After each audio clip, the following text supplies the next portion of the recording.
This is the third time that Cornwall have faced off against Rochdale so far this season. 2 wins to the Hornets.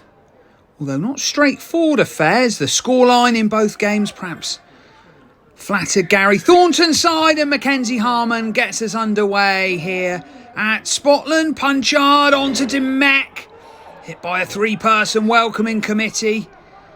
And Spencer Tonks, although he's got Baker on the back of his shirt, that is Spencer Toxon. Demek looks like he's been injured there in that first tackle. Was it a finger in the eye perhaps? Looked totally accidental, but the Maltese international, former Medway Dragon, is being tended to by Ellie France, the Cornwall physio standing in for Sam Wickets, and the doctor's on the field as well. And there's some early concern here for Kane Demek. Sam Gilder, the Cornwall trainer, which brings on some liquid refreshment for Bailey Black. As I say, I think Demek looks like he's been poked in the eye, totally accidental, and Ellie France says that Kane Demek is going to have to go off for a HIA. Well, an early blow for Cornwall. And if Demek doesn't come back into the fray, Cornwall will lose one of their interchanges through no fault of their own very, very early in the piece. Demek doesn't want to go. I think he's saying, can I play on? But he hands the ball to the Rochdale doctor, who then gives it to Luke Collins. And Collins with a big intake of breath and then puffs his cheeks out. Cornwall going to have to do it the hard way, especially if Demek does not come back. Polite round of applause from both sets of players. Didn't look like there was anything malicious there. Just an accidental poke in the eye, we think. And that's Gill, the Bradford Loney, who is into the fray. Matt Ross with the first carry, no injury there.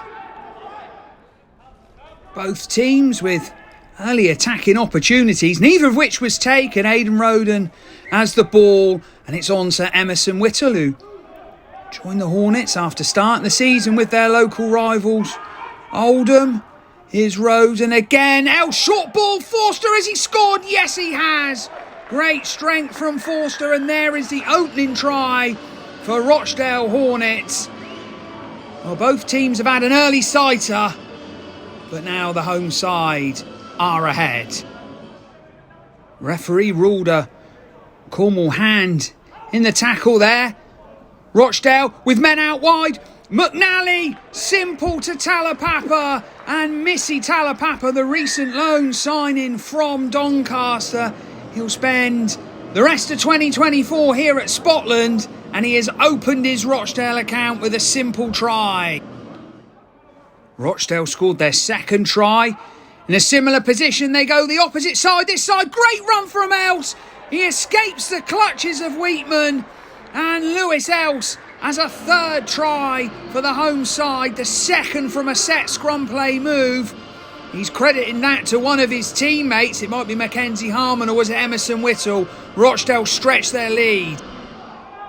McNally is stopped 6 or 7 metres from the line. Black's all over him, but the referee just says to the veteran fullback, get up and play the ball. There's Spencer Tonks, stopped by Cullen. Black involved again. Rochdale almost back in the same position. Will they spread it wide now? Yes, they do. Else, McNally's over to the other side. Oh, Abbott's intercepted, has he? Great strength from Forber. Well, Callum Abbott, he read the play well, but Forber managed to rip the ball out of his hands. McNally, he was like a jack in the box, one side of the pitch and then the other.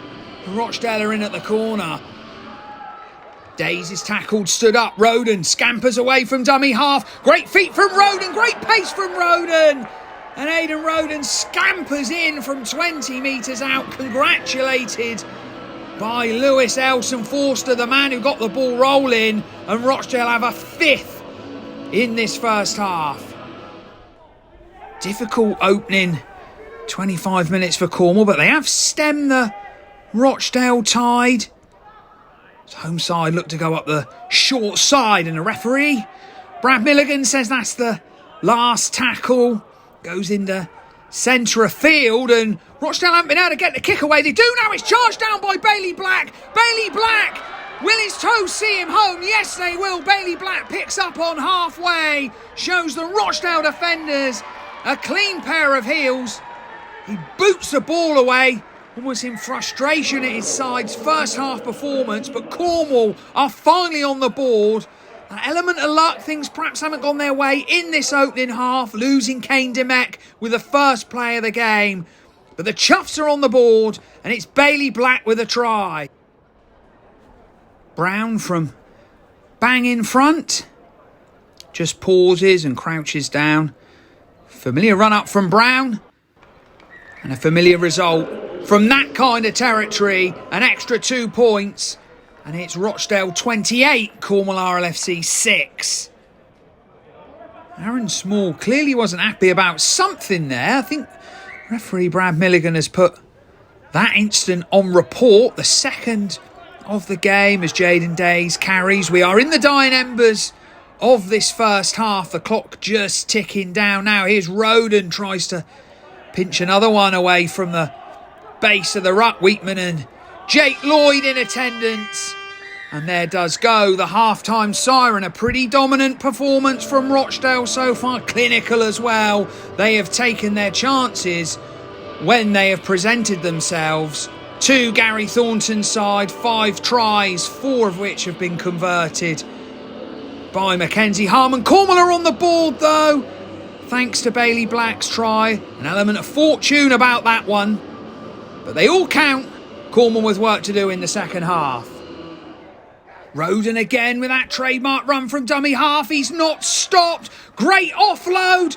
Rochdale, they're probing. They're going to score again, I think. Miles Harrop on his back as he got that down.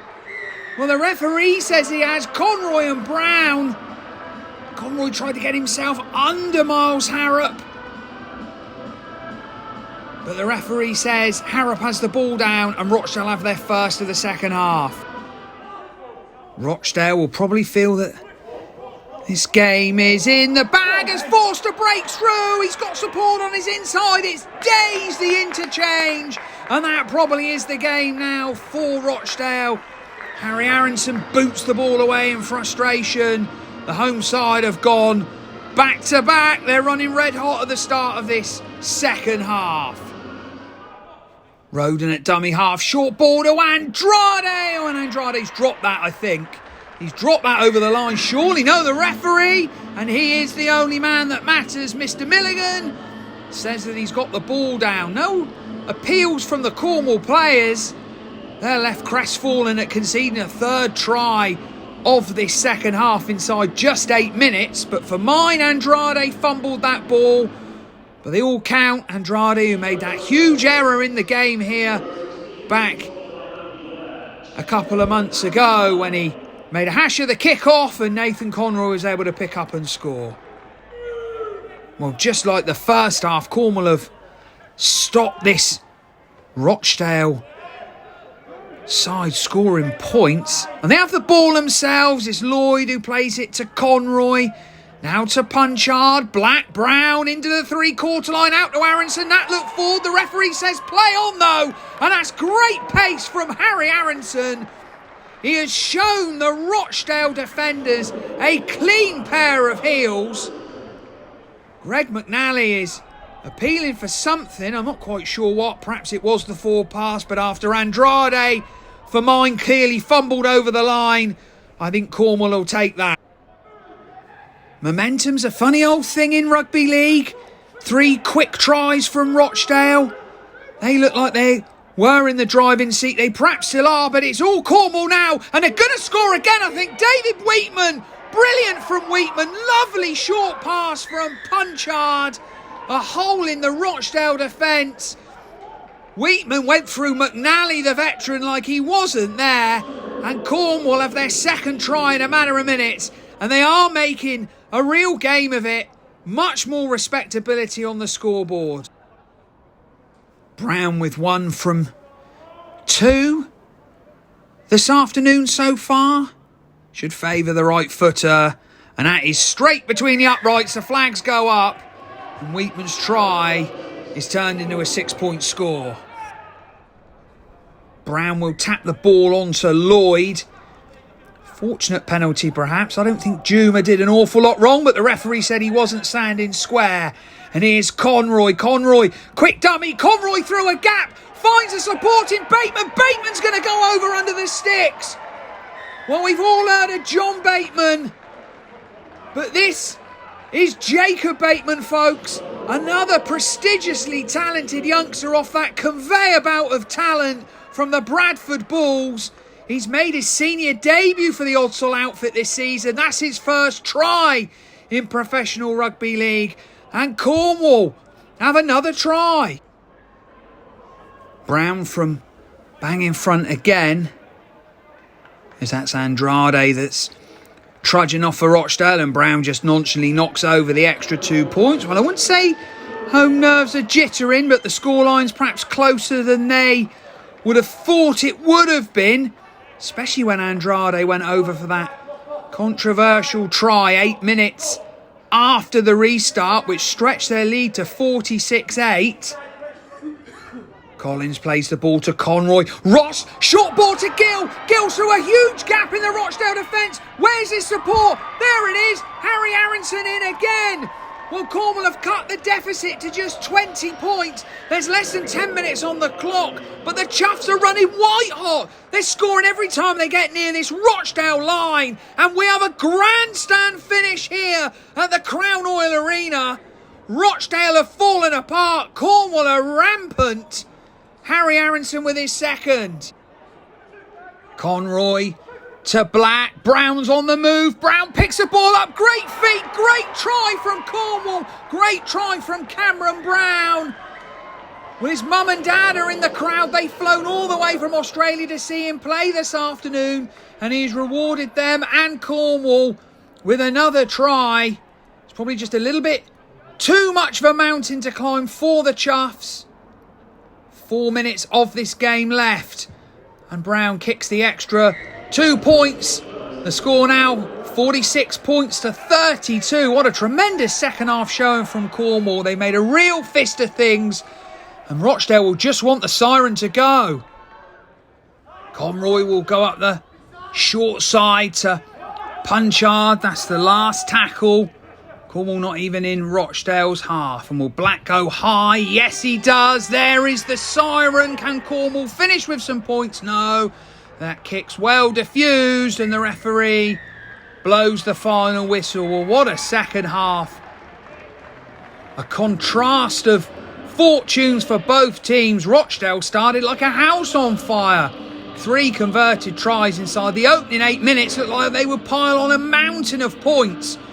But Cornwall fought back brilliantly. Harry Aronson led the way with a brace of tries. David Wheatman, Jacob Bateman on his debut. And then Cameron Brown, Cornwall's leading try scorer, with his customary 4 points against the Hornets. The home side, they would have been relieved to hear that final siren. You got the feeling that if the game had gone on for another 5 or 10 minutes, Cornwall, the way they were attacking that Rochdale line, they were just scoring points at will. They probably would have gone on and claimed victory. But Rochdale hold on here at the Crown Hall Arena. Final score in Betfred League 1, round 19. It's finished. Rochdale Hornets 46, Cornwall 32.